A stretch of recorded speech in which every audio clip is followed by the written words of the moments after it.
The Marshals vs. Casters debate has ravaged the D&D 5e community for a decade and is still going strong. Many keyboard warriors have fought in the theaters of war known as Reddit, Discord, and bodybuilding.com. The fighting seems like it could go on forever, maybe even into a new era. It seems like this conflict would never end. Until a loud skeleton found the solution we have all been waiting for. Maybe, I don't know. I'm gonna give it a shot, at least. But first of all, what am I talking about? Marshal versus caster? What is that? What the heck is a marital? A marshal is a character who fights with weapons, fists, claws, furniture. A caster is a person who fights with magic and spells. So a fighter covered in plate armor holding a sword and shield, a sneaky rogue with a short bow, and a monk doing Bruce Lee backflips would all be marshals. A wizard cooking a squad of orcs with a fireball, a cleric healing boo-boos on the battlefield, and a bard using charm spells on the surviving orcs to convince them what the wizard did was not a war crime would all be casters. You do have classes that are a mixture of both, like paladins and rangers. Those guys are called half-casters. We are not focusing on them for this video. So what is the marshal v caster debate anyway? The idea is that in 5e, the casters are a lot stronger than marshals in every way. We are talking damage, utility, out of combat ability, even survivability. To prove that, let's break these claims down one at a time. Versatility. Casters are crazy versatile. They got spells that let them fly, teleport, deal damage, summon creatures, charm creatures, control creatures, become creatures, restore life, take life, create unlife, the list goes on. Meanwhile, a fighter can attack, and heal a little bit, and gain an extra action, which will most likely be used to attack again. Now you do get more options when you take a subclass, usually. I think a lot of these subclasses can add a lot of fun, but a lot of the time a marshal's gameplay loop just comes down to attack twice, deal damage, and that's it. And that's okay, but sometimes a player wants to contribute more than just damage. Choices are what makes this game fun, be it a character creation or while playing, especially while playing. A caster has so many spells to choose from in a fight, while a marshal has so few options that for some people, a marshal's gameplay loop can be a bit monotonous. When people talk about this online, you see a lot of them want to give the Battle Master's maneuvers to all fighters, or sometimes even all martial characters, because Battle Master gets a bunch of different options that they can use during a fight. That is why so many people pick Battle Master as their fighter subclass. And some marshals do have more versatility than others. Monk, for instance, has a bunch of options they can access by spending ki. Rogues are probably the most versatile on this list, and the 2024 rule set for D&D is looking to make Rogue even more versatile. And I really like where they're going with Rogue. I think it's a step in the right direction. But even the most versatile martial artists will not be able to compete in versatility with a caster. Their spell variety is just so vast. A fighter, maybe the least versatile base class, can't really compete with that. But hey, at least the fighter is dealing the most damage.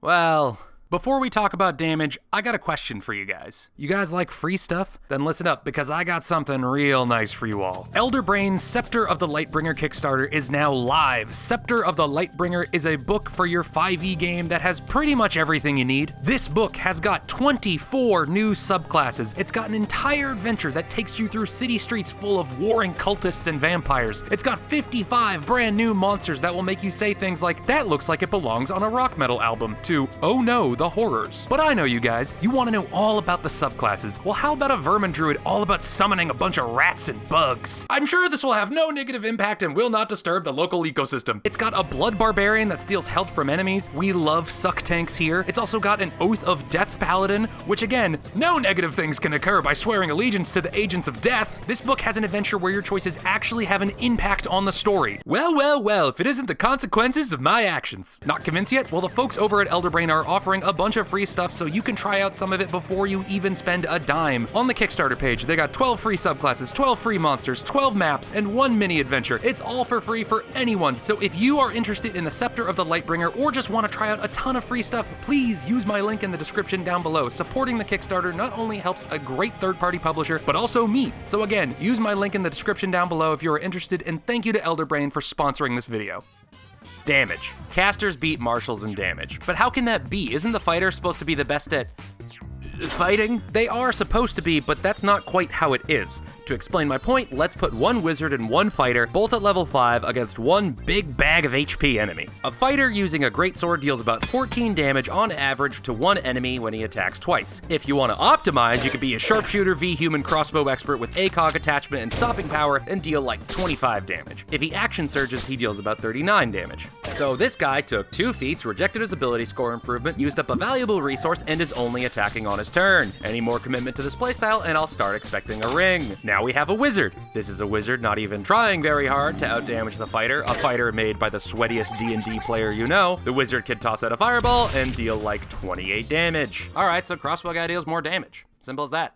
Guess we don't need to. Wait a minute, someone is running onto the field. He's running to the wizard. Will he make it to him before the wizard can respond? He's making his way past the giant and the wizard fireballs both individuals, doubling the wizard's damage output. The wizard wins in a stunning upset. The enemy team is starting to look like Uncle Owen and Aunt Beru. Wait a minute, 2 more monster/streakers are running onto the field to help their crispy comrades, and the wizard capitalizes on this by casting another fireball. Oh, it's a massacre out there. The wizard deals a collective total of 112 damage with a single casting of fireball. We don't need a burial because the cremation has taken place right here on the field. As soon as we bring a second guy into the equation, things get better for the wizard. And they just picked one spell. They didn't ditch an ability score improvement to pick up a feat. They just picked one spell at level 5. And it gets even worse when you bring in concentration spells, or spells like Animate Dead. You have a skeleton doing honestly terrible damage, but that's from a spell slot you cast yesterday. It's basically free damage. And this gap only gets even wider as you level up. A level 11 wizard can summon an air elemental before battle, hit a guy with Disintegrate, then cast Cone of Cold.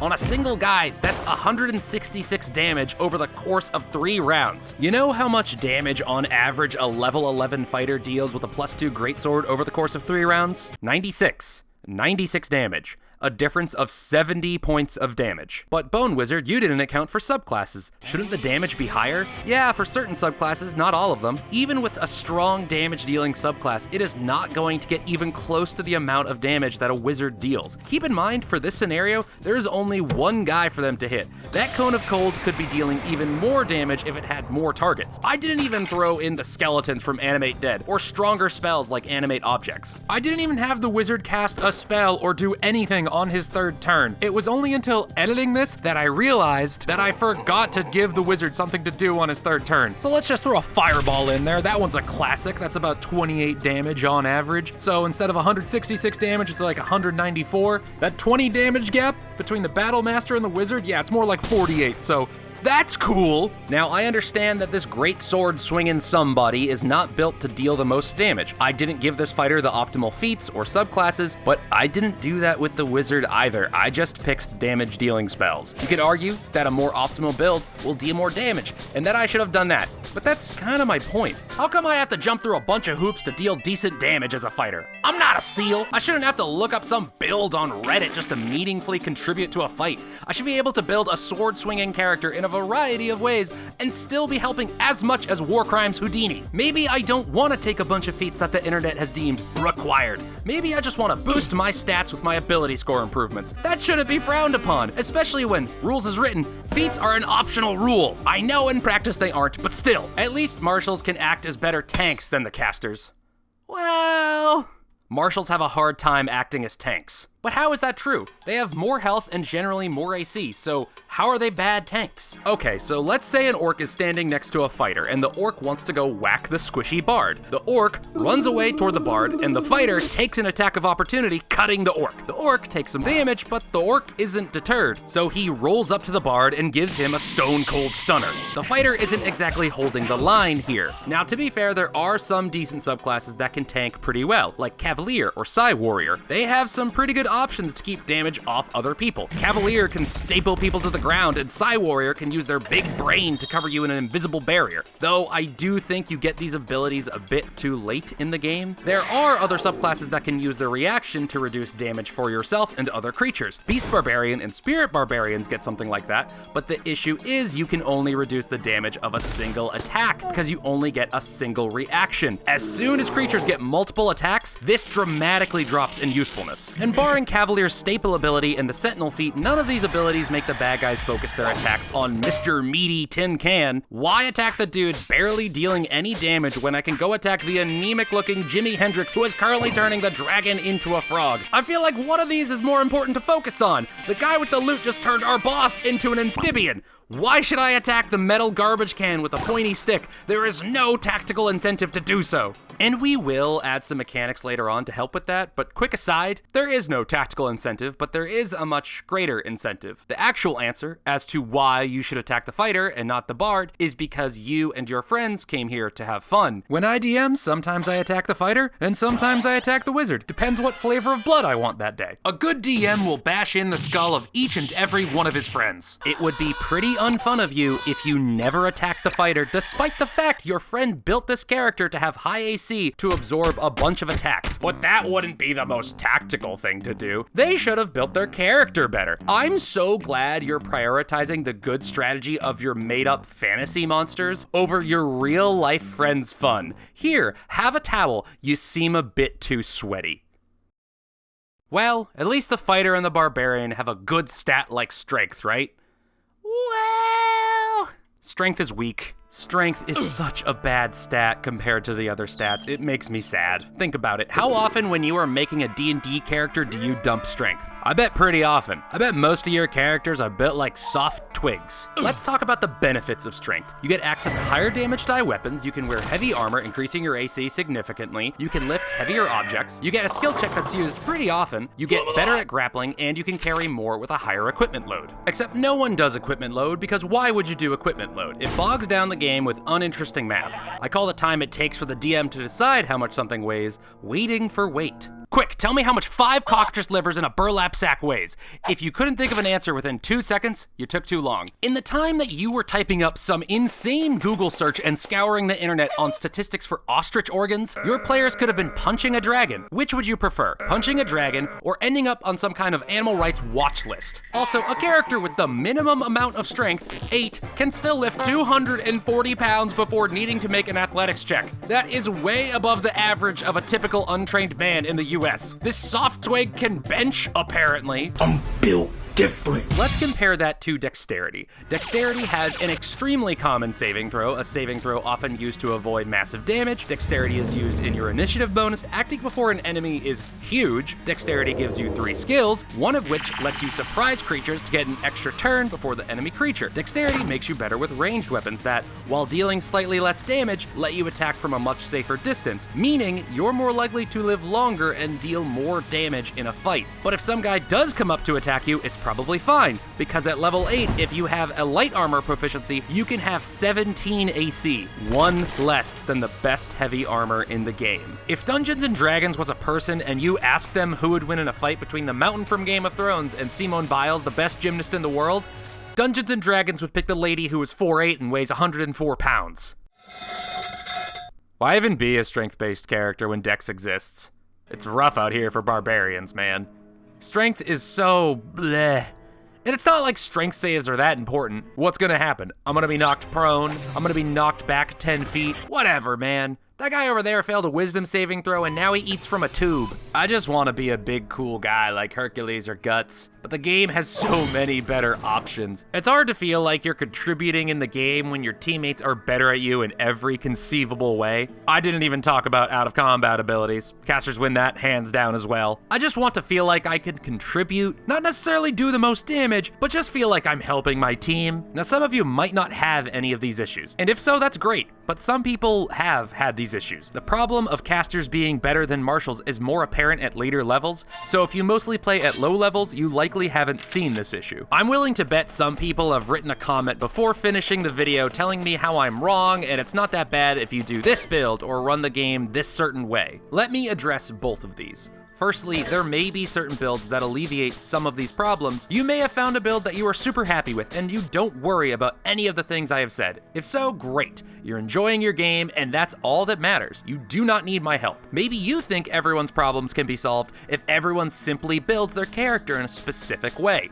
Well, what if I don't want to be a Battle Master crossbow expert with Sleight of Hand Pro and Heartbeat Sensor? What if I don't want to take specific feats? Maybe I just want to play a Gnome Barbarian that puts every ability score improvement into Strength and Constitution. There will always be stronger character builds than others, but I shouldn't have to play a very specific way just to do even a fraction of the damage a lazy wizard can. Some say you can fix these issues if you have 6 to 8 encounters a day. The casters will drain their spell slots while the marshals keep going strong. And people will go on and on about how it's the correct way to play, and if you don't do that, you're playing wrong. Follow these rules to have a good and pious D&D session. Follow the Gygaxian gospel or be cast into the flames of imbalance. Even though most people don't do 6 to 8 encounters in an adventuring day. And for someone who only does homebrew campaigns, like myself, and not pre-written adventures, telling me to make 6 to 8 encounters is just the worst advice. It's so incredibly unhelpful. You might as well come up to me and say, hey, if you're having an issue with the caster-marshal imbalance, have you considered doing more work? Just do more work. Easy, just make twice the amount of combats you would prefer,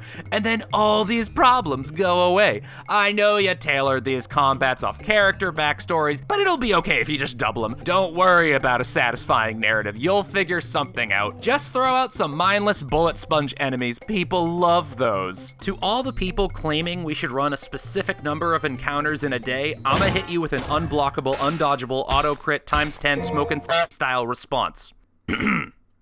I don't want to.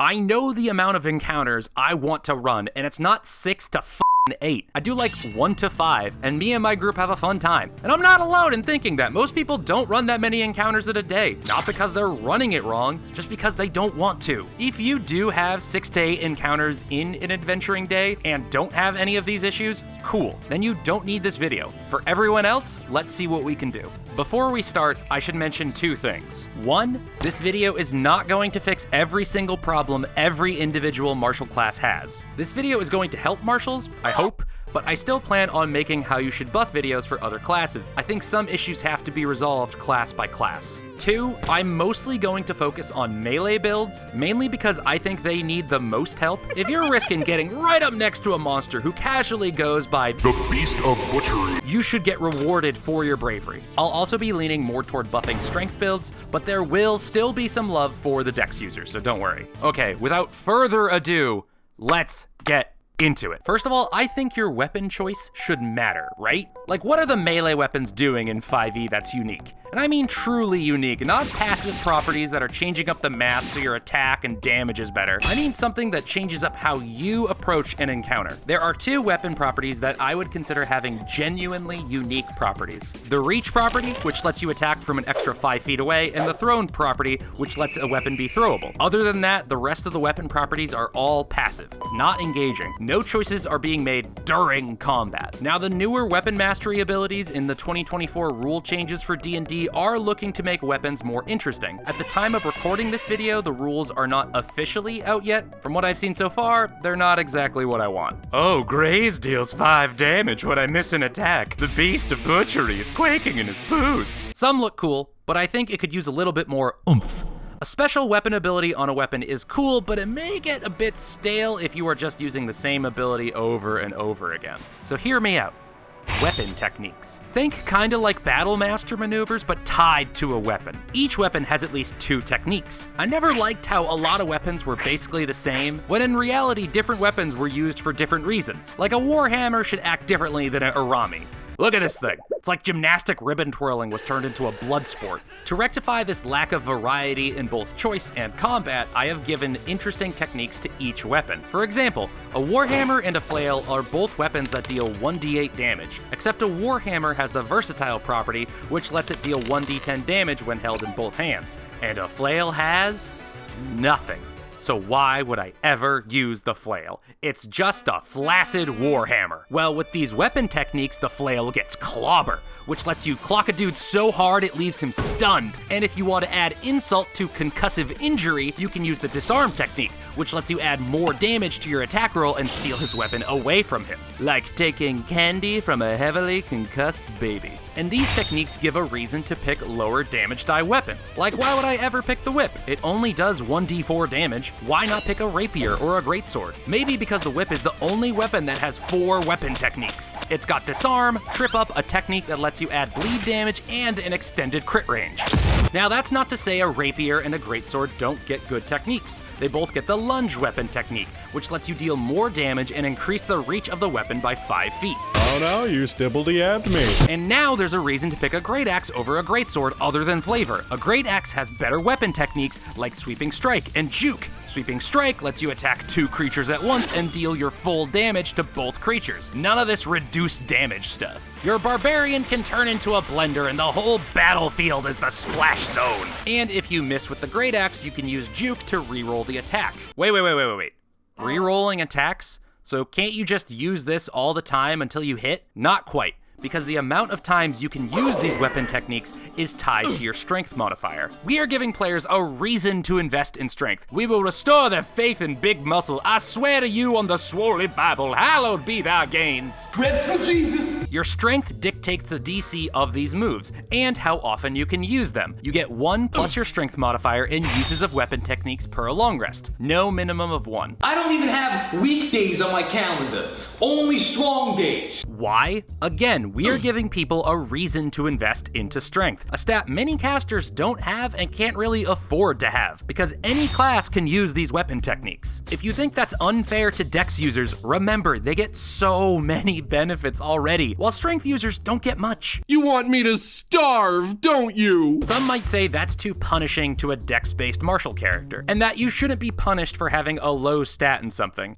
Yeah, 'cause no stat does that. Oh wait, they super do. Low dexterity gives you bad initiative, bad stealth, and bad odds for passing dex saves, which usually leave you cremated on a football field. Low wisdom gives you bad perception, you know, the thing that lets you recognize danger. And wisdom saves can be brutal. Some failures on those saves are like an off button for characters. Negative constitution can just take away health. You just lose health. Having negative constitution is like living with a flesh-eating bacteria. I don't know where people got this idea that low stats don't punish you, but they do and always have. And not getting access to these weapon techniques isn't even that punishing. It's also super accessible. A rogue only needs dex. Maybe constitution if they're in melee. They can afford a little bit of strength. The minimum strength they need is 10. It's not that much of an investment. And if you think getting a couple more fancy moves with your weapons is not a good enough reason to invest into strength, don't worry, I am going to give you more reasons. Dark and terrifying reasons. Anyway, your strength modifier +1 decides how often you can use these weapon techniques and decides its DC. Some of you might be wondering how these uses work with passive abilities like extended crit range. Well, those do not use up any of your weapon technique uses, so you always have those active. The only requirement is that you have at least 10 strength. And I did account for the people with low strength. I got you, Dex users. The DC of their weapon techniques will be lower, but you can always take the Scimitar, which has a passive that gives you an extended crit range. Obviously, the high strength users will benefit more from this, but if you have at least 10 strength, you still get something out of this from some of the weapons. And there is even an unarmed weapon technique that anyone with hands can use, so all D&D characters. I hope. Your fists give you Sucker Punch, which turns off an attack of opportunity on a creature, and Juke, which lets you reroll misses, which in most cases is like whatever, but for a monk, that's a free disengage and a free reroll for your punches. Apparently, I'm the monk guy now, despite my title as Bone Wizard, so to all the monk mains out there, I got you. At the end of this video, hopefully, the monk will be able to throw hands at Dumbledore and win. You're gonna put him in the ground further than J.K. Rowling put her own reputation. Some of these weapons do have more specific techniques, like a war pick having Can Opener, which gives you better odds to hit a creature wearing metal armor. It's not going to come up super often, but it will be helpful when it does. Look at it more as a tool to be used in certain scenarios rather than a tool to be used for every problem. Like a hammer is a very useful tool, but you should not use it while repairing pottery. You should keep the right tool for the right job, so carry around a few different weapons. This way you can get even more variety in your combat. And if you put these weapon techniques in your game, it can open up a bunch of cool magic item ideas. Do you want to make a greatsword more like the Dragon Dragon Slayer from Berserk? Give it Sweeping Strike. If you're a DM, you can mix, match, and add some weapon techniques to make even more cooler magic items. Or maybe you want a player character to be more versatile. Give them the Warrior Charm magic item. It grants an extra use of a weapon technique, and every weapon they wield can use Sweeping Strike. This makes for a great low-level magic item. But what if you have a higher level character and this won't cut it for them? No problem.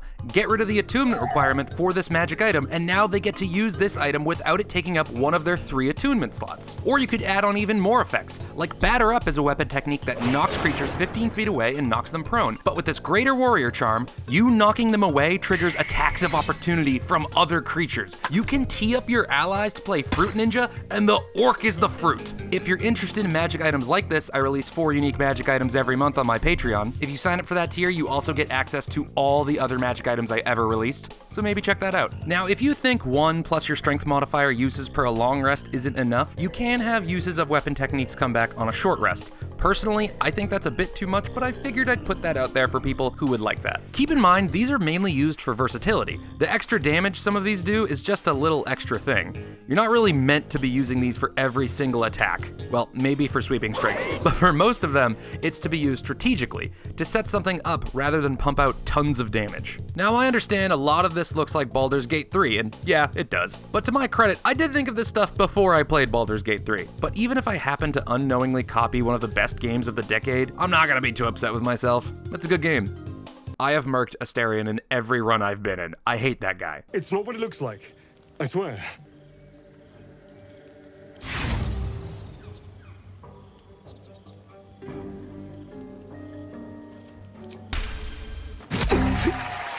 It's what my character would do. I have these dark urges, and this dude is looking extra stabbable tonight. Okay, so we gave them a bit of versatility in character choices. Cool. But what about damage? To fix the damage gap, I'm going to add a whole brand new set of mechanics that will be easy enough for all of you to use. I'm gonna need you all to let me cook on this one, alright? Alright. Magic weapons. Yeah, get it out of your system. I'll wait. You're stupid and fat.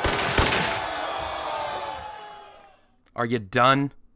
Okay, good. Let's talk about how a bunch of you guys, including Wizards of the Coast, are wrong about magic weapons. So when people talk about giving marshals magic weapons to fix their shortcomings, it tends to get some pushback. It commonly gets a lot of the same responses, such as, that only fixes their damage. It doesn't help their versatility in combat. Correct, but we are only focusing on damage right now. I touched on versatility with the weapon techniques, and we will be adding more versatility as we go, but for now, one problem at a time. Casters should get magic items too. If everyone gets magic items, wouldn't that keep the damage gap just as wide? If the DM does magic items like that, then yes. Personally, when the damage gap is that wide, I don't think giving a wizard a wand that increases their damage even further is a wise decision. You can give a caster magic items without directly boosting their damage. Give them wands that let them cast some spells for free, not add 4d6 onto every fireball. You could give the wizard a wand that lets him cast the slow spell or haste a couple times a day. I think that's a good magic item to give a wizard. What wouldn't be a good magic item to give him is a wand that makes his fireballs also shoot out flaming bees that let him deal even more damage. They already have a 25 kill streak and are ready to drop a tactical nuke. They do not need the help. I also wouldn't give any magic items that messes with their DCs because I am a shill for bounded accuracy. The most common argument against using magic items to buff marshals is not every DM or setting gives out magic items. This is such an incredibly bad argument. Like, it gives me psychic damage hearing this. When people say this, they aren't saying it wouldn't work. They are saying some D&D groups don't use magic items, so none of us should use magic items as a solution for this damage issue.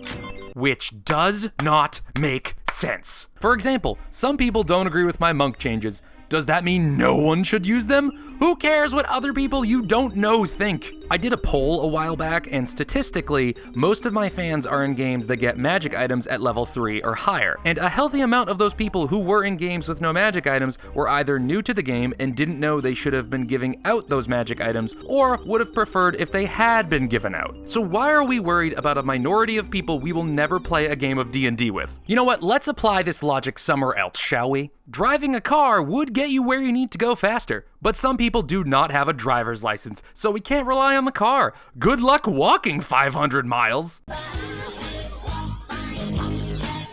Or, this medicine may cure your sickness, but some people are allergic to it, so I guess we shouldn't give you this medicine. I hope regular exercise and a healthy diet can cure your golf ball-sized tumor. Are those examples a bit too extreme? Fine, let's make this really simple. Okay, Wild Magic Barbarian, I grilled you this hot dog. I have mustard and ketchup. Which one would you like on your hot dog? Oh, well, I prefer ketchup, but Steven says ketchup is bad. It doesn't provide ketchup for hot dogs at his cookouts, so I can't use ketchup. Who is Steven? Some guy I heard about.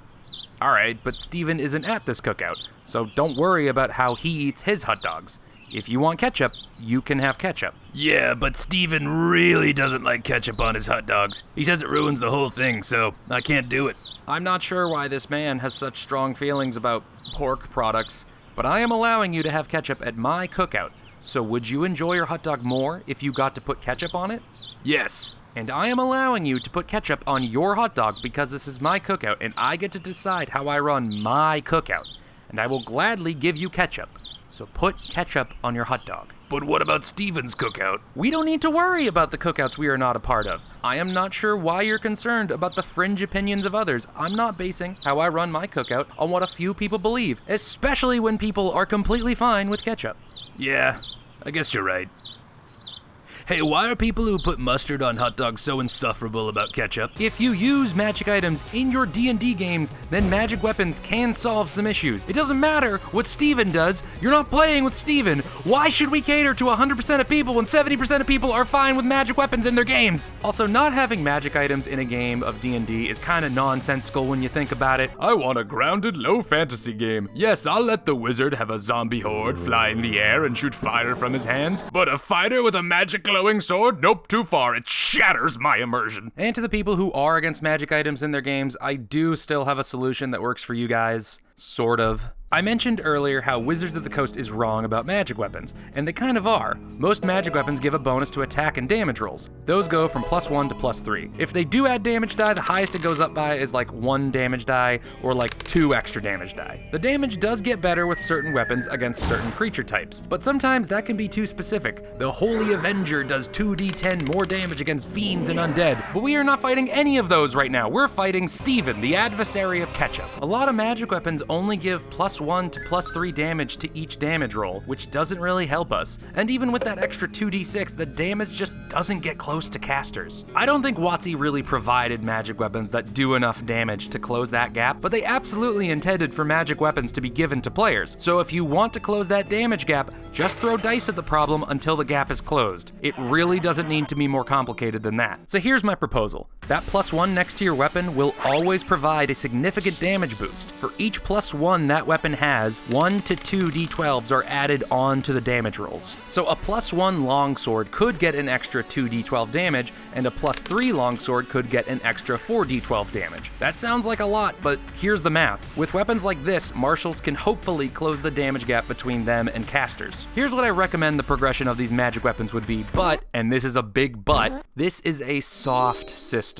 What I mean by a soft system is these are just guidelines, not hard rules to be strictly followed. Which you could say for all of my homebrew, but especially this. Every DM needs to use this as they see fit for each individual character. The 10th level prestige crossbow fighter with aimbot needs a lot less of a damage boost than the champion fighter being played by your friend who just realized the difference between a d12 and a d20. Maybe it's a bit of a cop-out in a video called How You Should Buff Marshals when I'm just telling you, yeah, you figure it out. But in my defense, accounting for every class, subclass, feat, and race is impossible. I cannot do that. I am just one skeleton. I only have so many bones. I think these guidelines are pretty good. You should be fine using these, but again, use your best judgment. Different builds are going to have vastly different damage outputs. A fighter is going to be hitting a bit differently than a rogue, so leave how much extra damage they should get to the DM. If you need a good way to calculate the damage, I left a link for a damage per round calculator in the description. These higher damage magic weapons help the fighter's damage output a lot. Some might consider the damage the fighter can do a bit high. I'm fine with it personally, but I totally understand if people think it's too high. If you do, just reduce the amount of dice they get from these magic weapons a bit. Again, soft guidelines, use your best judgment. They help the barbarian out significantly, especially if you use my buffed barbarian that is only available for patrons right now. Plug. Honestly, I think it's some of my best work. Might be worth your time to check it out. It helps out the rogue's damage a bit, but the rogue is still kind of lacking, so quick rogue buff, Just change all their D6s from their sneak attacks into D12s. Yes, you could double the D6s, but if you are playing analog, that is just an annoying amount of dice to roll repeatedly. Oh, it's fun at first,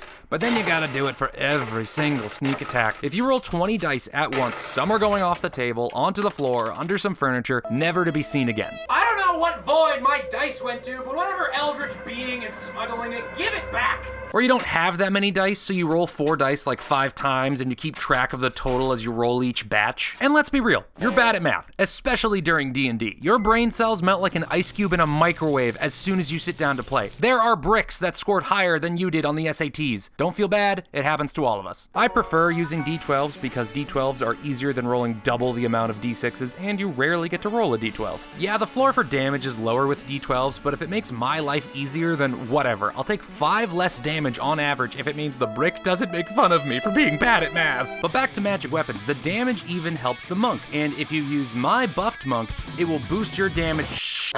Fuck off! For those that don't know, I made an ability for monks called Improved Dedicated Weapon. It allowed monks to add the effects of their magic weapons onto their unarmed attacks, including extra damage dice, which paired with these magic weapon changes turn their hands into weapons of mass destruction. And not in a good way. This is not the kind of fisting I wanted. Admittedly, I painted myself into a corner here. I did not have these magic weapon guidelines in mind when I was making the monk video. I want to keep Improved Dedicated Weapon because it's very fun, but an extra 4d12 for each of your 4 attacks is a lot. Do you see why I said this is a soft system now? Okay, here's what we're gonna do. These are the magic weapon numbers I recommend giving to the monks. You can find a written version of everything I mention in this video in the link in the description down below. Keep in mind, as I keep making homebrews for different classes, these numbers will probably change to keep the game balanced. Changing these numbers is easy. I don't mind manipulating these if it means a character can have more fun mechanics. If major video game publishers can release updates to patch their games, I'm allowed to change some text to fix my homebrew if I update/mess something up. If you are going to take anything away from this, let it be that you can fix damage imbalances by throwing dice at the problem. You can correct that imbalance by giving extra dice through magic weapons, class abilities, feats, whatever. You can just give the weaker guys more dice to roll if it's an issue at your table. It's as simple as that. So again, this magic weapon system is a soft system. Use at your best discretion. And if you really don't want to give your players magic items at level 5 or higher, I really don't recommend it. But for those people, instead of magic weapons, just say, oh, your character is really good with a particular normal sword they trained with, or oh, you trained it got stronger. And then the extra D12s are just on that normal sword or on your character in general. I don't recommend that, but there's your answer. Your hot dog can remain ketchup free. Now, a lot of people are gonna think these damage numbers I'm using are not fair. I'm not accounting for a 6 to 8 encounter adventuring day. I'm only accounting for, you know, how people actually play the game. And that if I simply change how I would run the game, it solves all these problems. Just do more work. Simple as that. Okay, dude, if you want to run your game that way, go for it. But maybe, for the majority of D&D players, the people who clearly don't want to do that, maybe we could find a solution that works for the way we want to play, and you could accept we don't want to play our game in your way. Alright, but what if I make a sword intended for the party's paladin, but the party gives it to the fighter instead? That's easy. The sword starts by only giving 1 extra die of damage, despite however many you have intended it to have. Then, when the fighter proves himself, he gets a reasonable amount of extra D12s. Proving yourself could really be anything you want it to be: landing a hit with the sword, winning a fight, defeating a monster, defeating a Steven. Realistically, it's just an excuse to give you time so you can figure out the damage numbers for that specific character. It doesn't need to be like a whole quest. It should just be a really quick thing. Something that can be resolved by your next session. It's just to idiot-proof the weapon. That way, whoever gets the weapon, the DM can adjudicate an appropriate amount of D12s. Like, yeah, you did make this sword of Night and Shadow specifically for the Shadow Monk, weaving in tons of his backstory into the lore of the blade, but sometimes they might just give that sword to the party dog. Okay, well I guess that means Puppy Sif is now the rightful heir to the throne of darkness. It do be like that sometimes, though. Okay, the damage numbers are a bit better now, but let's add some variety to these magic weapons. If you get a magic sword that charms a nearby creature when you crit or slay an enemy, that's pretty cool. But what if you also want to use this mace that summons bees? Well, what if you could combine these weapons? What if for every +1 the weapon has, the weapon can hold an additional special effect? So a +2 weapon can hold 2 magical effects. So with that +2 mace, you could summon bees and charm your enemies. You coming? Mommy milkers. And let's say you got a +3 weapon. You could add another effect onto it, like, I don't know, an ability that lets you explode any creature in the immediate area that is charmed. Big mommy milkers. B-movie is so good, dude. Anyway, you get the idea. Combining the effects of multiple magic weapons to give you so many more tools and power on the battlefield is a fun idea in my opinion. This way you can have a truly unique weapon. But how should you go about this? Well, maybe you gotta go to the blacksmith in town to combine the magic enchantment from one weapon to another. Or if you want it to be even simpler than that, you could let them switch around magical effects during a long rest. Maybe they do this by contacting the force within one weapon and convincing it to join the other force of a second weapon.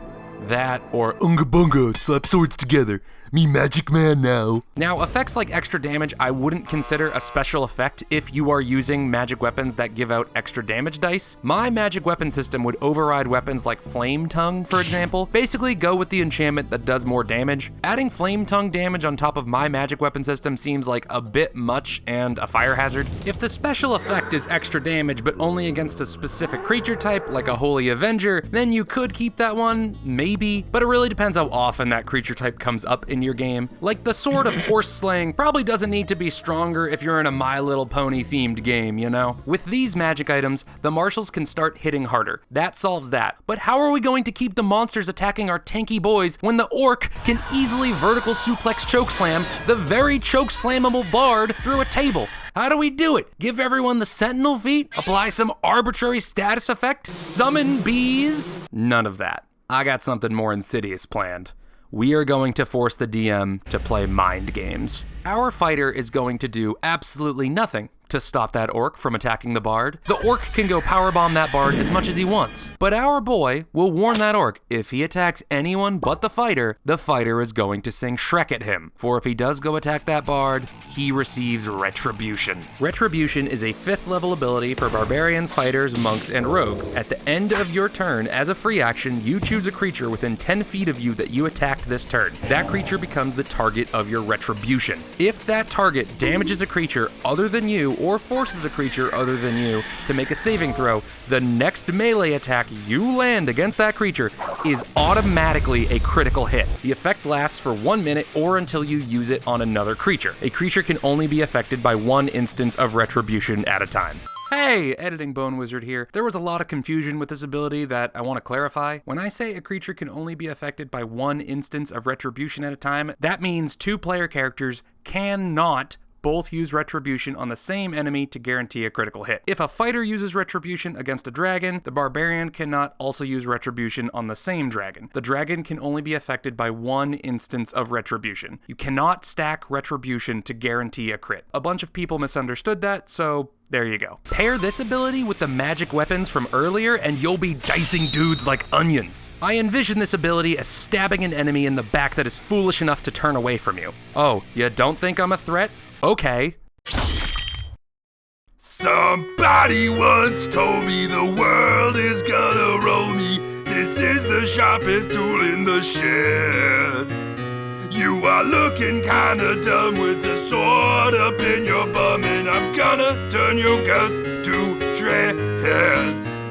Well, the years stop coming, they don't stop coming, they don't stop coming, they don't stop coming. Retribution is the stick in the carrot and stick method. Yes, you do not have to fight the marshal, and you can go for the squishy bard, but don't be surprised when you turn your back on the guy with the pointy stick and he turns you into a shish kebab. The DM is heavily incentivized to keep attacking the marshals to avoid taking massive damage. These are Pokemon trainer rules. We made eye contact. That means we have to fight. You are going to get punished if you focus on anyone other than him. And if you are using the magic weapons that give extra damage dice, a crit is so incredibly brutal. We are pulling aggro not with demand, but with fear. And this is fantastic for barbarians, the class that should be the best tanks in the game, because if you are level 9, you get brutal critical, which lets you crit even harder. So if you walk away from a barbarian, don't stop coming, don't stop coming, don't stop coming, don't stop coming. And as you level up, this ability gets even better. At level 10, at the start of your turn, you can move half your movement speed toward the target of your Retribution. At level 15, that extra movement speed increases to your full movement speed. So even if they pull some goofy Roadrunner shit,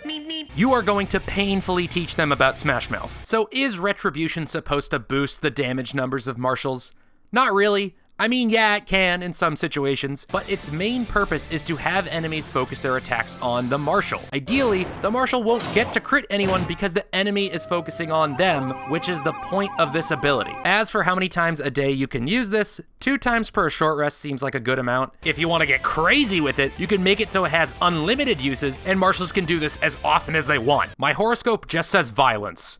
I don't know what that means, so sorry, Orc. Don't stop coming, don't stop coming, don't stop coming. I think this is a great way for barbarians, fighters, and monks to keep the squishier characters safe. And yeah, this can help the rogue, sort of. Admittedly, this one is an odd fit for rogue, because they probably shouldn't be tanking, but I'm still gonna give it to them, because why not? It's not like it's hurting them. Maybe I'll make a special version of Retribution just for rogue. If you have a way to rework this idea for rogues, let me know in the comments. It might end up in the Google Doc or a video, I don't know. Lightning round for helping martials tank better. Being able to drink a health potion as a bonus action keeps a character in the fight longer while not slowing down combat. If there is a tanking ability that protects from a single attack, consider changing it so it lasts until the start of your next turn, or at least until the end of a current creature's turn, like how they changed the protection fighting style from the 2014 version to the 2024 version. That goes a very long way. Magic armor. Like with the magic weapon enhancements I mentioned earlier, the magic armor could hold additional magic effects for every +1 the armor has. You can do the same with armor and shields, like a +3 set of plate armor could give fire resistance, advantage on dexterity saving throws, and damage reduction from all damage sources. Those are just some examples. So those are some solutions for combat versatility, damage, and tanking. But let's get off the topic of battle. Let's unwind a little bit, take a load off, grab a drink, grab a ketchup hot dog. We should talk about the other half of the game. Let's talk about out of combat. The whole idea of most of the martial classes is defined by how they fight in combat. One of the classes is called Fighter. It doesn't get more on the nose than that. So unique out of combat abilities are usually kind of tough to come up with. That is why I say so often that all subclasses should give out an out of combat ability, because sometimes main classes really don't get any. And I don't think the martials necessarily have to be on par with the casters in these out of combat situations, but they should get some fun abilities when a fight isn't happening, right? D&D is cool when you're fighting dragons, but sometimes you're not fighting dragons.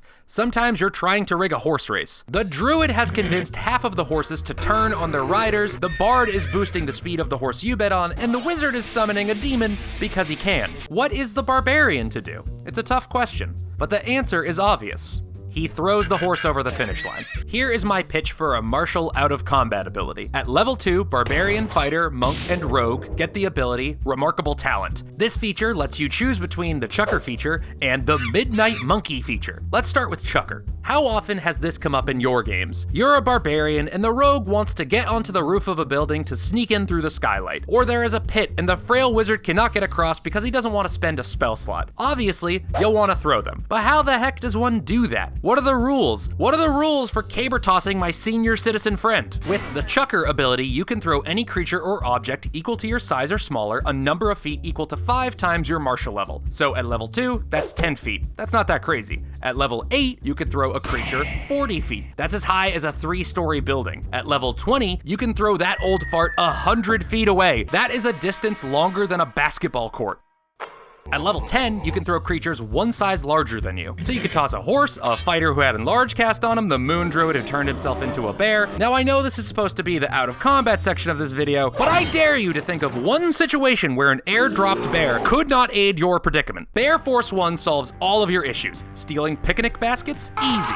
Political negotiations? Hard to disagree with a dude when he has a bear by his side and it can launch itself into the 3rd story of a building. Attempting to become a good draft pick for the NBA, you throw a bear and you're gonna be a #1 pick every time. A close second will be the bear itself. Obviously, the bear would play center. At level 15, you can throw huge creatures. Huge creatures only go half the distance though, so you can toss a hill giant, a bus, or 2 bears tied together. With Chucker, the horse in your horse race is now part of Air Horse 1. There are no rules in the horse racing rulebook that says a big strange man cannot launch a horse like a javelin during a race. Now I know what you're thinking right now. I've thrown my horse, but can I throw the opposing team's horses?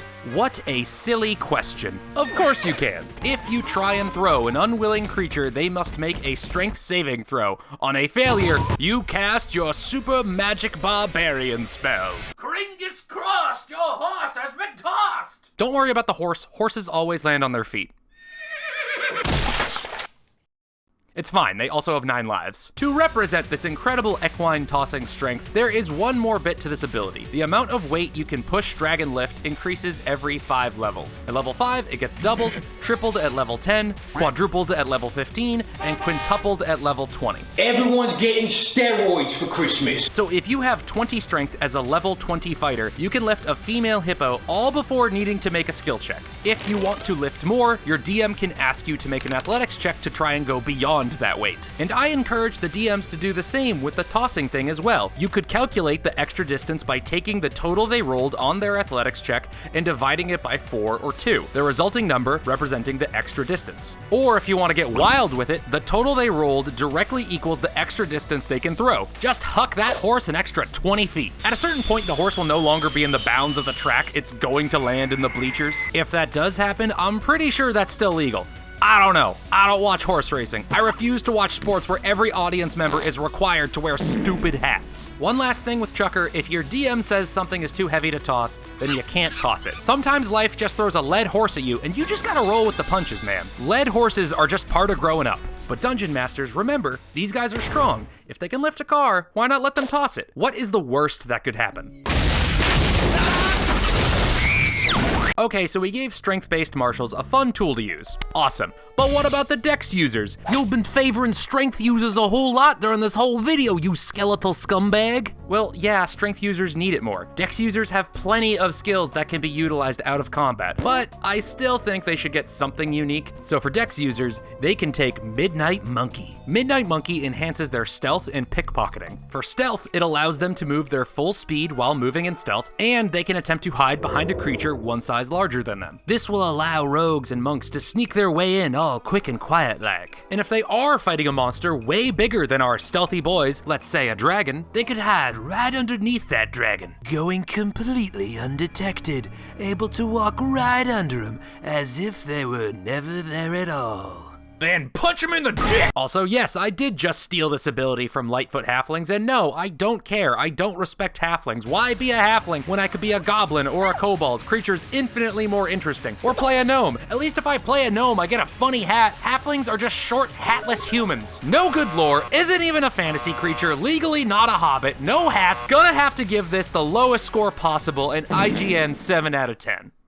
I blacked out for a hot second. What was I talking about? Right, Midnight Monkey. With this ability, you can hide behind your taller friends, under big enemies, and sneak away quickly after pickpocketing a big scary dude, which the next part of this ability encourages you to do. Whenever you pickpocket something of value from a creature, you also get extra gold. Roll 1d4 to determine how much extra gold you steal. The die you roll increases as you level up. It's the perfect feature for people who become kleptomaniacs when they play D&D.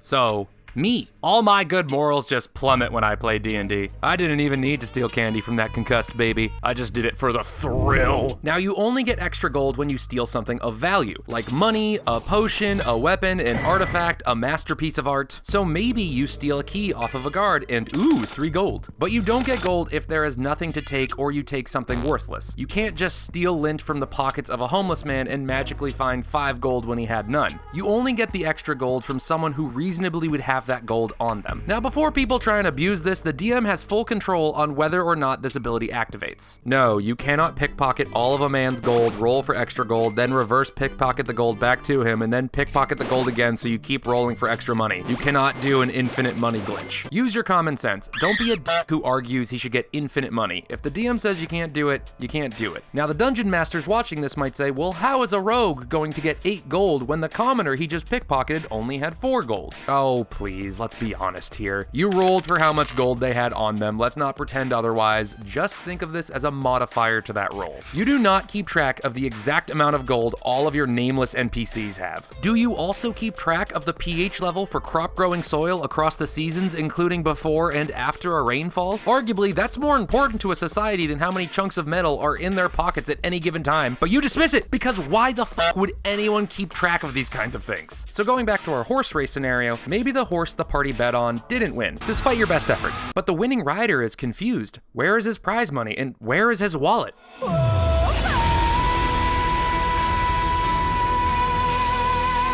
Moving on, since these are marshals, you know, the guys all about being in peak physical condition, let's give something to both strength and dex users. At level 5, we will give barbarian, fighter, monk, and rogue Mighty Leap. It increases your jump height by 5 feet and your long jump distance by 10 feet, and that increase happens again every 5 levels. It's a tiny buff. Fun fact, a level 20 monk with Mighty Leap and 10 strength who uses Step of the Wind can long jump 100 feet. That monk should get a better draft pick than the bear. The bear complains to the ref on every single call. One last thing we are going to do for their out of combat abilities is add another weapon technique that can be used on all weapons. It's called Brandish. If you make an intimidation skill check, you can spend 1 use of your weapon techniques to roll the weapon's damage die, and add the number on the die to the skill check. Nelson Mandela once said, "Education is the most powerful weapon which you can use to change the world." Well, I think weapons make pretty good weapons, and this sword might not change the world, but it might change where your intestines are in the world. Weapons are scary. The bigger they are, the bigger the scare. So maybe you should listen to the man holding a weapon that is taller than you are? Many D&D players, myself included, sometimes go a whole session without combat. Sometimes it's exploring a town, a lengthy role-playing session, sending a horse to the moon. We never could get that horse past escape velocity, so I think he's still in orbit. There may be sessions where you can't use all of your cool combat abilities, but with Brandish, you can still make use of those weapon technique resources. It reminds people that you are the guy with the cool combat abilities and a sword of flaming bees, so it's probably wise to not make that kind of guy mad. Next on our quest to buff marshals is probably something you were not expecting.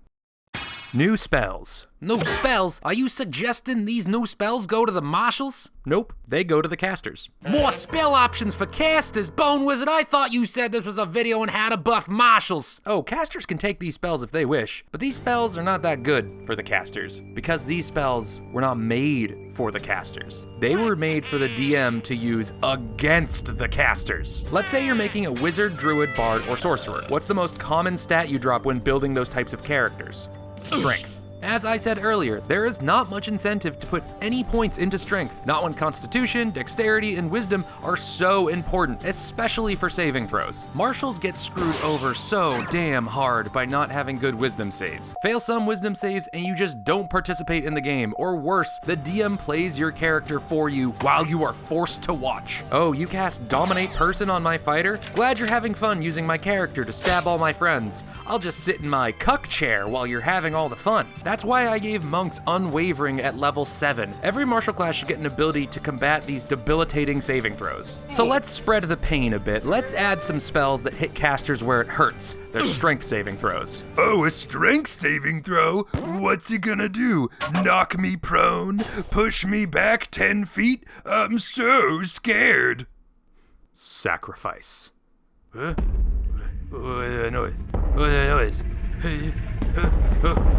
that? I'm afloated. Who's that? What's happening? Who's it?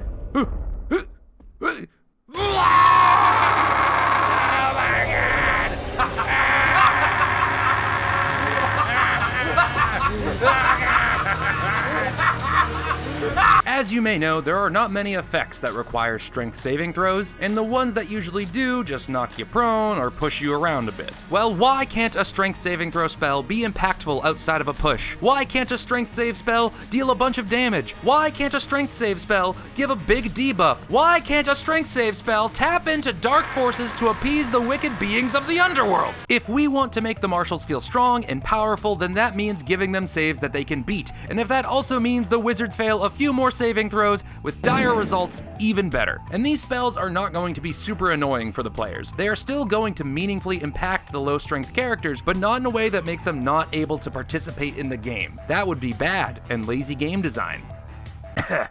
And don't forget, just because I call these spells does not mean you can't tweak these into abilities for non-spellcasting creatures to use. Let's start really simple with the first level spell, Rock Throw. It's a ranged attack that hurls a rock at a target, does 3d6 bludgeoning damage, and knocks them prone if they fail a strength save. It's like the Earthbenders from Avatar: The Last Airbender. So throw this at the wizard to knock him down, and then send in an orc to give him the people's elbow. At second level, we have Grasping Wind. You conjure winds to pull a target or creature up to 30 feet away towards you. On a successful strength saving throw, nothing happens. On a failure, they take 2d6 bludgeoning damage, are pulled within 5 feet of you, and are grappled by you. Upcasting this spell increases the damage and significantly increases the range of this spell. It also has a fun interaction if the creatures you are pulling smack into others while they are moved by the wind. It is great for making some cinematic moments. At third level, we have Strangling Wind. You know that force choke thing that Darth Vader does in Star Wars? This spell is that. While you're being strangled, you cannot breathe, drink potions, speak, or cast spells with verbal components. Imagine if the silence spell followed you and dealt 4d6 damage at the end of each of your turns if you fail a strength save. If you upcast this spell, you target additional creatures. If you are not okay with this spell, but you are okay with Stun and Paralyze, you are a hypocrite. A lot of people defend Stun and Paralyzed, which are conditions that do not let you play the game, by saying it's the entire party's fault for not preparing Lesser Restoration, or it's their fault because no one is playing a class that can access that spell. Also, Lesser Restoration only cures Paralyze, it doesn't cure Stun. And the people I've seen defending Stun and Paralyze, the takes are wild. So instead of defending Strangling Wind, I'm just going to use this callous logic in a segment I like to call Using the Internet's Logic Against the Internet.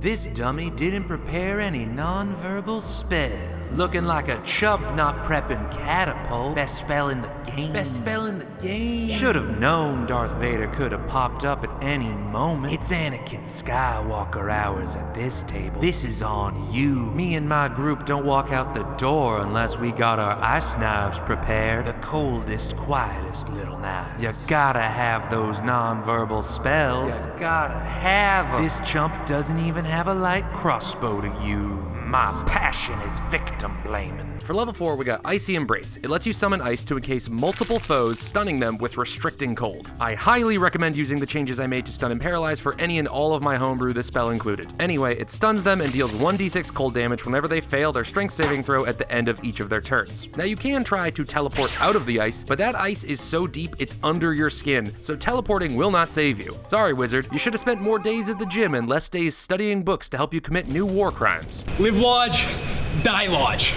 Leave a giant coffin. I feel like I have to justify why some of these are strength saving throws or people are gonna jump down my throat. My response to all of those inquiries are as follows. Have you missed the entire point of why I am doing this, you dense, pedantic motherfucker? Okay, why is this a strength save and not a con save? Because you literally need to break out of the ice and rip it off your body before it freezes your flesh. Important PSA, do not touch dry ice with your bare hands. It will hurt you. I almost got frostbite from it, true story. For 5th level, we have Bone Thrasher. Oh, this one's pretty brutal. You release necromantic forces at a creature, which causes the creature's bones to thrash around inside their body against their will. You need to use all of the strength of your muscles to stop the necromantic forces from thrashing around inside your body. If a creature fails their strength saving throw, they start convulsing. Convulsing creatures move half their speed in a random direction at the start of their turn, have disadvantage on attack rolls, and only deal half damage. It's like if all of the bones in your skeleton went on revolt and tried wiggling around to try and escape your body. Sounds pretty bad for our marshals, right?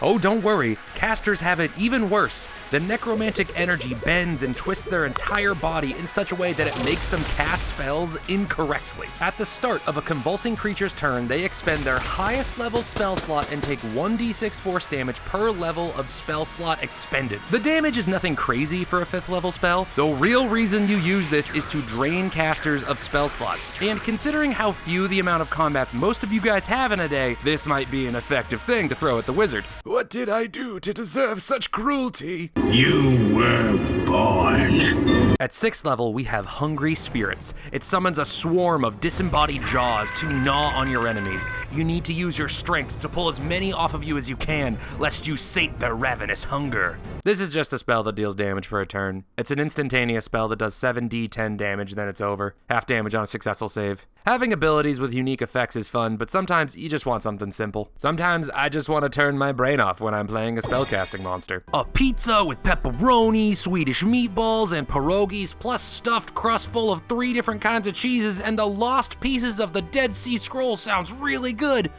But I don't want that all the time. Sometimes I just want a turkey sandwich. And turkey sandwiches are fine, they do their job. This is the turkey sandwich of spells. Oh, one neat little thing this spell does is it leaves behind a bunch of jawbones on the floor, so any surviving necromancers could make an animated skeleton entirely composed of jawbones. I call this one Jeremy Crawford. 7th level, Power Word Push. What does that spell do? Move me back 5 feet? Yeah, really worth the 7th level spell slot, wizard.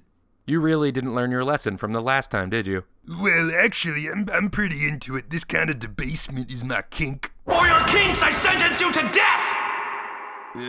What?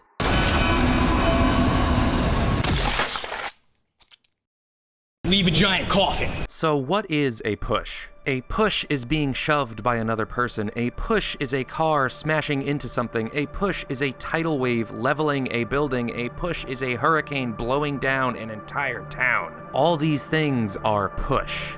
To speak its true name, the power word, if you will, is to call upon the force and the idea that make up all those things. Every creature in a 100-foot by 20-foot line must make a strength saving throw. On a success, you are A-OK. On a failure, you take 8d6 damage and are pushed back to the end of that 100-foot line. So that's a very far push, but if something comes between you and the end of that line, say a boulder or a sturdy wall, you are going to get squished. For every 10 feet you do not get moved back by because you were stopped by something, you take an additional 1d6 damage. If this spell brings you down to 0 HP, your body is getting liquefied by the extreme and sudden pressure. You turn into jam.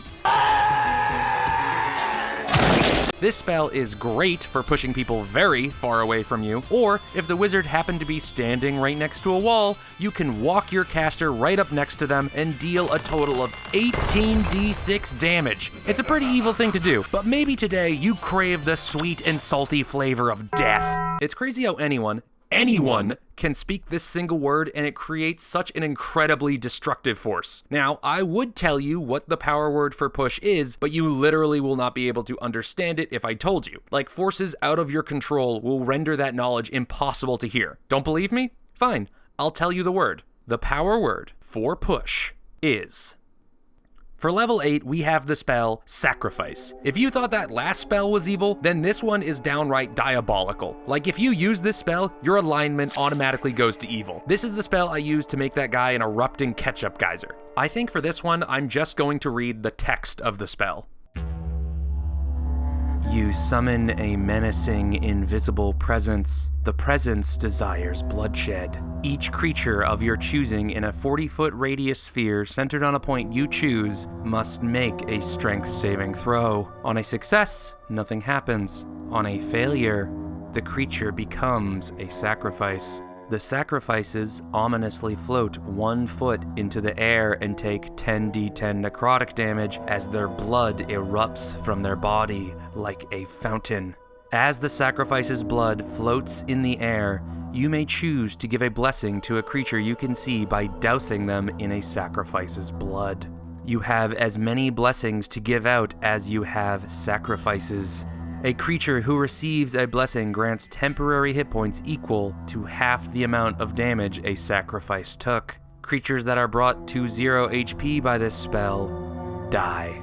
So if you have a big bad evil guy with his goon squad of evil minions, he can take all of those peasants, the PC's family members, the sad little orphans he's been collecting, and summon something from somewhere to squeeze all of the juice out of them like a lemon. Then he just spreads the juice on his goons. Now he and his team are ready to fight a freshly traumatized party. Before we get to the 9th level spell, if you are enjoying the video so far, consider liking and subscribing, and leave a comment. I respond to those. And if you want to support me more directly, I got a Patreon where you can get all the buffs I made for these videos early, like Alchemist Artificer, which has 13 pages of potions, poisons, and bombs in a crafting table that I made, and completely original stuff like Stone Sorcerer and over 100 unique magic items. So consider checking that out. All right, now let's get to the good stuff. 9th level spell. The kid gloves are off. I'm done holding back. I cut the brake lines and I'm stepping on the gas, and I am aiming this car directly at the wizard.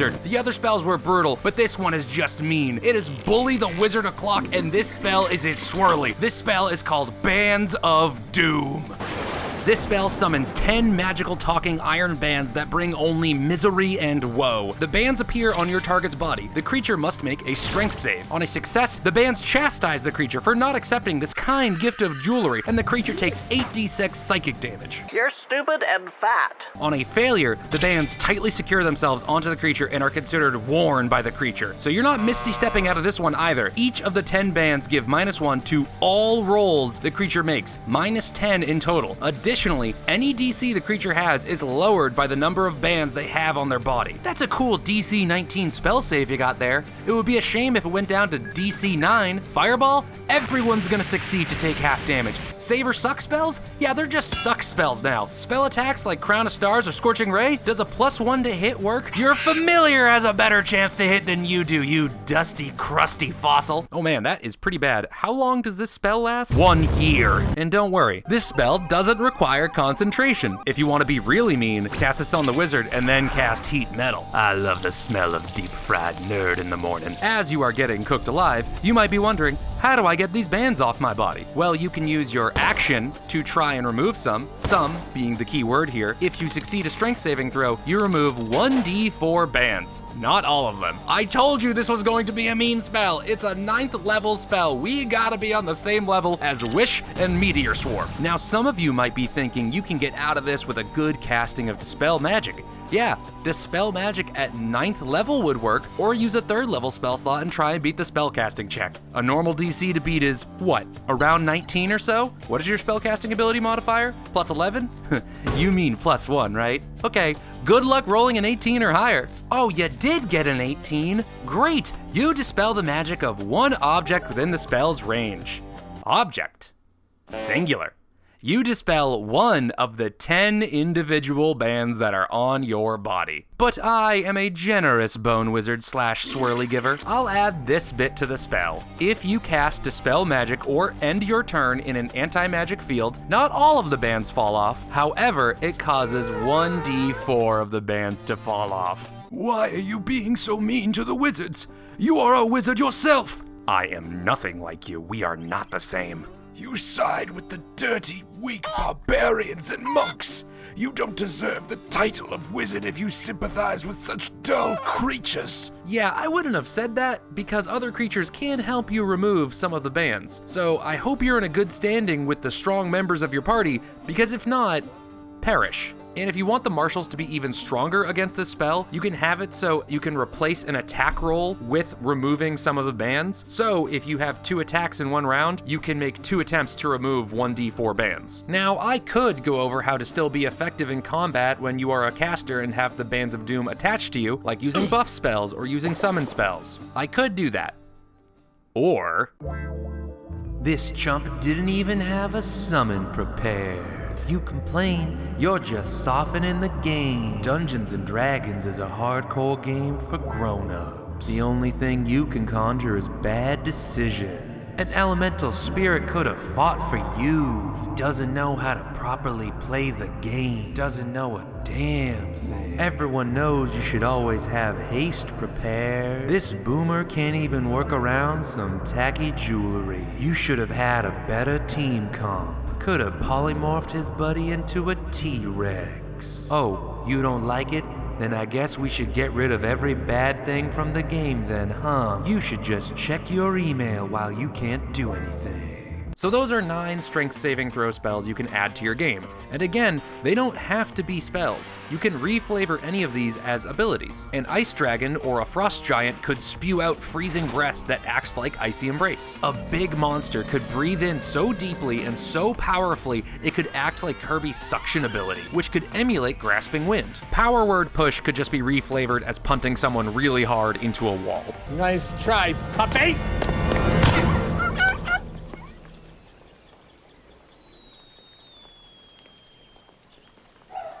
Maybe these spells are too strong for your liking. Maybe you think these spells are not strong enough. The Bands of Doom now deal damage over time as well as slowly replace your blood with mustard. I thought you loved mustard, Steven. Are you happy now? Are you? If you were going to take anything away from this section, consider maybe adding some strength saving throws to your games that are a bit more impactful than just being pushed back a bit. I think these spells can be challenging, but still bring some fun. But some spells in base D&D are just not fun. There are certain spells in D&D 5e that make this caster-martial divide so wide in the first place. And what's wild to me is the 2024 rules for Dungeons & Dragons 5th edition do not look like they are addressing a lot of these problem spells. So for the rest of this video, we are going to talk about unpopular opinions.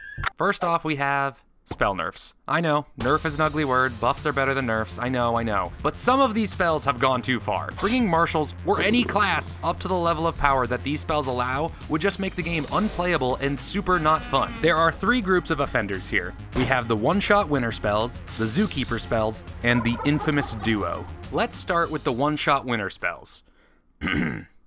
What the is Hypnotic Pattern? What the is going on with that spell? It forces every creature in a 30-foot cube to make a wisdom save or be incapacitated. Those that failed are now basically in a 1-minute long coma. And it's not like other spells that let you make a saving throw at the end of each of your turns. No, you're just stuck like that for a full minute. That is unless your friend can wake you out of your stupor. Oh, Steven got put into a coma too because the area of the spell is huge?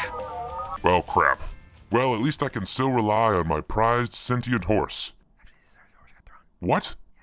What do you mean the horse is in space? So if the big bad boss fails, you got a minute to top up on healing, cast your buff spells, get your stretches in, arm the nuclear warheads, all that stuff. Then you and the rest of your party prepare actions to curb stomp the monster that just got a magical lobotomy. There are other terrible spells that just trivialize fights. Banishment, polymorph, force cage, oh my god, force cage. Spells that if you cast once, and if the enemy fails their saving throw, the fight is over. Cast one spell and win, that's why they are one-shot winner spells.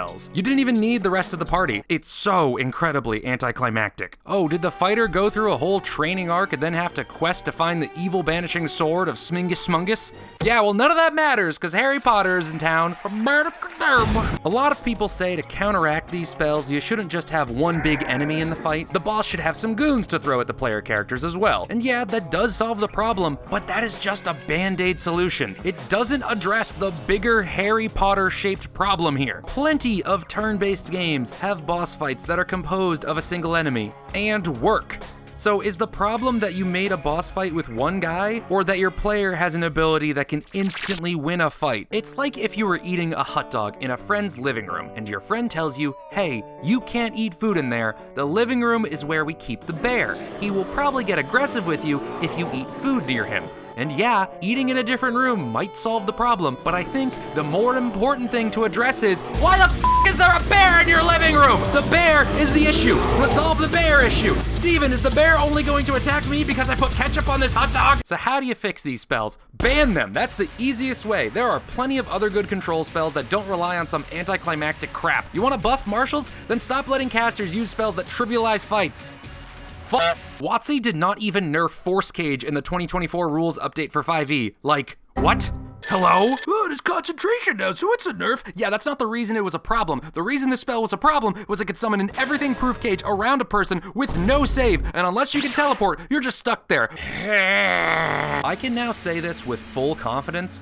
I am better at designing 5e than Wizards of the Coast. Not because I am great, but because they are so bad at their jobs. Like, I honestly believe most people watching this video could do a better job than they could. Also, if you're going to nerf these problem spells, I did make a video on how to change Stun and Paralyze, so that could be helpful for you. Anyway, yeah, the hot dog is not the problem. It's the bear. Either get rid of the bear or nerf the bear. Speaking of inappropriately placed bears, the Zookeeper spells. The spells that let you summon a bunch of rabid creatures to assault your enemies. Using summoning spells, especially multi-summon spells, increase a caster's damage output dramatically. And WotC, as much as I love to shove their face in the mess they made on the carpet, did realize that spells like Conjure Animals are unbalanced. Conjure Animals is a spell that lets you conjure animals. In the 2024 rules update, Conjure Animals lets you conjure ghosts. Yup, that makes sense. The original spell, the one that let you summon regular animals, caused some issues. It caused a power imbalance between classes and for players to take too long on their turns. It lets you summon 8 poisonous snakes to control. It's not uncommon for your turns to take longer because of that, which sucks for martial characters. Everyone has 1 turn, now the druid has got 9. I came here to play D&D, not to watch you play fucking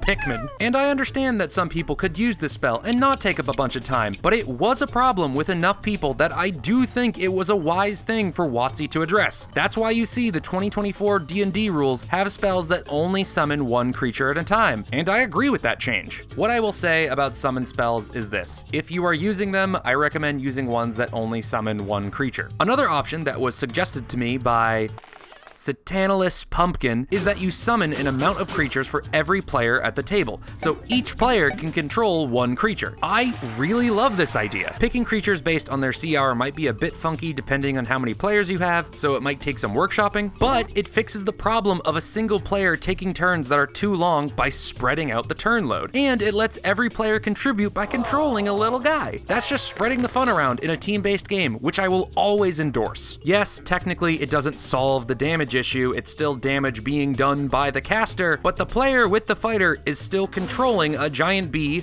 rolling attacks, rolling damage rolls, getting to play the game more. Getting to command your own personal Barry B. Benson is fun, and that's what the game is all about. Fun. But you know what's not fun for the marshals? Our last magical spell offenders, the infamous duo. The 2 spells that unapologetically take the role of tank from the marshals and give them to the casters. The spells that nullify the idea of a squishy caster. The spells I am talking about are Shield and Mage Armor. These are level 1 spells that are frankly a bit too strong for their own good. Why? Well, let's start with the lesser of the 2, Mage Armor. It gives a target an armor class equal to 13 plus their dexterity modifier. So a wizard who only really needs good intelligence can easily get +3 dexterity during character creation. So this spell would give that wizard 16 AC, which is as good as chainmail armor, the best heavy armor you can get at level 1, and this spell lasts 8 hours, so effectively an entire adventuring day. So the wizard is on the same AC level as the monk, the barbarian, and some fighters. Weird that the squishy caster has that, but okay. Alright, but the wizard has less health, so they're not as good at taking attacks, right? Well, that's where this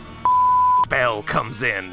The Shield spell. As a reaction to being attacked, you can cast this spell to give you +5 AC, possibly causing the attack to miss. Now, as a level 1 spell, that's fine. What isn't fine is the +5 AC lasts until the beginning of your next turn. So if you have Mage Armor and this spell, you can get 21 AC at level 1. You can cast this so damn often because it's a 1st level spell. The higher you level up, the way cheaper this is gonna get. And you don't even need to do that all that often because you can cast your spells from a much safer distance. And once you hit like, what, level 3 or 5, you can just spam the Shield spell so often. Oh, and since most people only do like 1 combat in an adventuring day, this AC is effectively always set to 21. Also, why does this increased AC stay for the whole round? Why is this the exception for tanking abilities? Why is a wizard spell letting you tank for a whole round while so many martial abilities only last for 1 attack? Ancestral Guardian Spirit Shield only works for 1 instance of damage. The Interception Fighting Style only works for a single attack. The Beast Barbarian's Tail only raises your AC for 1 attack. I think. The Psy Warrior Fighter's Protective Field only works for 1 attack. The list goes on. Why are the guys who are supposed to be the tanky, beefy protectors getting outshined by the old man dressed in his pajamas? Okay, quick buff to all these types of features. If you have any of those features or ones like them, it lasts until the beginning of your next turn, or at least until the end of the current creature's turn. Okay, that buff is a little off the cuff. I haven't given it much thought, but whatever. I just don't want to live in a world where I'm less bulletproof than Grandpa, okay? So the Mage Armor and Shield spells have to be toned down. Even if you do 6 to 8 encounters in an adventuring day, the shield spell is still so much. The wizard should not be out-tanking the guy whose armor is made from an actual tank, especially when they don't even need to tank. You can cast so many of your spells from so far away. You can be a glass cannon, the tank, or the crowd controller. You do not get to be all three. So, how do we readjust these spells? With Mage Armor, my suggestion is to still let it last for 8 hours, but instead it gives +1 AC to any creature not wearing armor. So a caster could benefit from this, but it would make a lot more sense to give this to your unarmored teammates. So it gives more AC to the Barbarian, the Monk, the Ranger's pet, any unarmored creature. So while you can't tank as well anymore, you can help some classes tank better. Honestly, I feel like a lot of the buff spells should be buffed so they can better help the marshals. A lot of them are just really uncharitable and not worth using. Heaven forbid we let the marshals do any decent damage. And for the shield spell, oh, the shield spell. I have 4 suggestions that you can use. You can use however many of these you want or in whatever combination you see fit. 1, it only gives +2 AC. 2, the spell requires concentration. 3, the spell can only block a single attack. And 4, if the player uses the shield spell and any attack still hit, the magical shield shatters, making the attack that landed into a critical hit and deals the caster's level and force damage. That last one might be a bit extreme, but use it if you want. Personally, I think the third option is the best here. Listen, Mr. Wizard, you are not supposed to be the tank. You are the squishy caster who sits in the back. So sit in the back, cast your fireballs, or I may just start singing Smash Mouth at you. I realize these changes might negatively impact Blade Singer Wizards or Hexblade Warlocks. They are casters that go into melee, but if I have to sacrifice these two for the betterment of many others, then I will gladly do so. I've already slaughtered so many people and horses today. What's 2 more? No, but for real, I recognize how this negatively affects them, and I plan on addressing that when I make videos for those subclasses. Eventually. And that's everything I got for how to buff marshals. There are other spells I missed, but you know what? I'm gonna give myself a pass. I think I'm okay if I miss a few spells. I'm gonna give myself that pass. If you are considering using any of these things in your game, consider subscribing or leaving a like. Now, I believe it's time. Monk, with all these tools at your disposal, do you think you can defeat Dumbledore now? Okay. Good luck, buddy. Duel 1. Let's rock. Rest in peace, pal. See, I told you, they always land on their feet. Shoutouts to the patrons: Beefmaster, Jesse E, Nolan46, Panko6, Comet Luna, Manifestering, Random Guy Variety, Spark Drake, Absentia Lucci, Alex Score, Anymoose, Sens, Christopher Cook, Dice Monkey, Edboy, Fusro Dog, Hayden Tisthammer, Iskander711, James Spear, Mr. Nobody 13, Naima Maori, Nyo Coda, Owen Hansen, Pat Hughes, Poggers Extreme, Seth Myob, Wet Toaster, Zakaloo, Xander3, and Zap4. Thank you guys so much. I can't express how much I appreciate you guys. I can't put it into words. But just know from the bottom of my heart, I really mean this. Thank you.